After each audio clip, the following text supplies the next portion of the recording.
Mabuhay and good day to all. I am Ronald Bugarin and I will be evaluating the social marketing campaign of Love Yourself in the rollout of self-care through community-powered social media campaigns. The implementation of self-care is a significant step in the HIV response in the Philippines, as this is the first of its kind which revolutionized the access of HIV testing in the Philippines. The evaluation framework I will be using is the logic framework, where the program will be evaluated based on inputs and activities, outputs and reach, outcome evaluation, and impact evaluation. Each indicator will be assessed based on identified metrics, and the scores will be totaled to identify if the program has achieved its objectives. Self-care initially started as a demonstration study back in October 2020. Since its implementation and up until today, it has already distributed 113,905 kits across the country. Having delivered all kits provided by development partner and with no wastage, I assess the program's use of resource as 5. For trained personnel, self-care onboarded 25 Love Yourself volunteers and staff to support the program's online queries and counseling, social media communications and campaigns, as well as logistics in delivering the kits. They ensure the program's success by providing sufficient training, which is why the rating for trained personnel is 5. For campaign activities conducted, aside from social media posts, there were two mass testing events held last April 2022 across 6 Love Yourself hubs. This is to help the clients understand and get a feel on how to use self care. The event got a total of 184 clients tested across the 6 hubs, and where 4 who got reactive results was immediately endorsed for treatment. Rating for these activities is a 4. For audience reach, this was based on the social media engagement numbers of Love Yourself for self-care using either Facebook, Instagram, X, which is for the formerly Twitter, and TikTok. The post reached 513,024 clients based on the social media analytics tool of Love Yourself, and this can be attributed to the frequency of posts done to promote self-care, which is why I rate this as 5. For information, education, and communication materials distributed, these are mostly social media posts promoting self care, and there was not much printed materials used. Due to the innovative ways in promoting self care in social media without printed materials, I rate this as 4.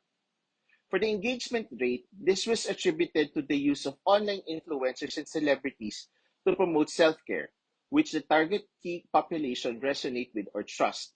It was measured by asking our clients how they learned about self-care in the online ordering system of self-care.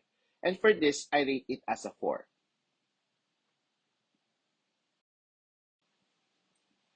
For knowledge increase, this was based on the total number of clients who availed of self-care, since part of the requirement in ordering the kit online through its Facebook Messenger account is to watch an instructional video by either Miss Universe 2018 Catriona Gray or Marco Gumabao on the basics about HIV.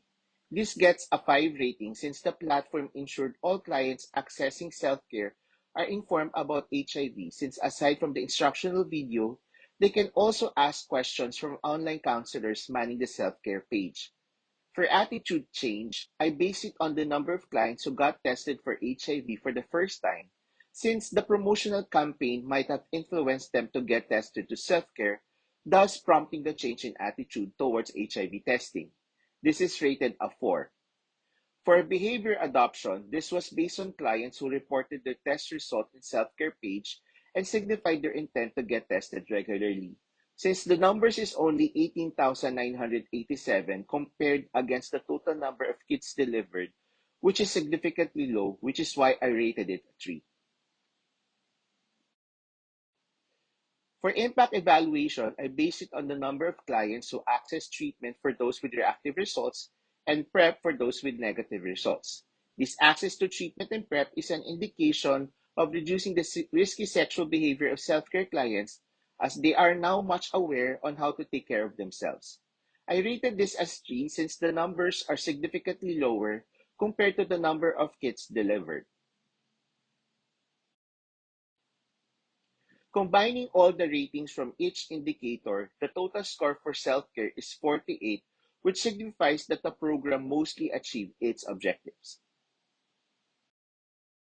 Some of the strengths of self-care implementation was the strong social media marketing in Love Yourself pages, as well as the use of online influencers and celebrities to promote self-care. The adoption of an online platform to process the ordering of kits and allows online counseling for any queries clients might have also is one of the strengths of the program, which is why HIV self-testing has now been included by the Department of Health in its guidelines on differentiated HIV testing services to be offered across the country because of the success of the program. On the other hand, some areas for improvement include the rationalization of HIV self-testing kit supplies, since funding for the program was adversely affected by the US government pullout of funding for international grants. There should also be heightened promotion to increase the number of clients accessing self-care to be linked to PrEP or treatment. The reach of delivery should also be expanded to areas where there are no HIV testing hubs available. You may check out the Facebook page of Self-Care for more details on the campaign through the link shown here, as well as the references used for this presentation. Maraming salamat po sa inyong pakikinig, and I hope with this evaluation of self-care campaigns, we see the importance of tracking the progress of the program through evidence-based numbers for transparency and to identify areas for improvement to ensure lasting impact to the key target population.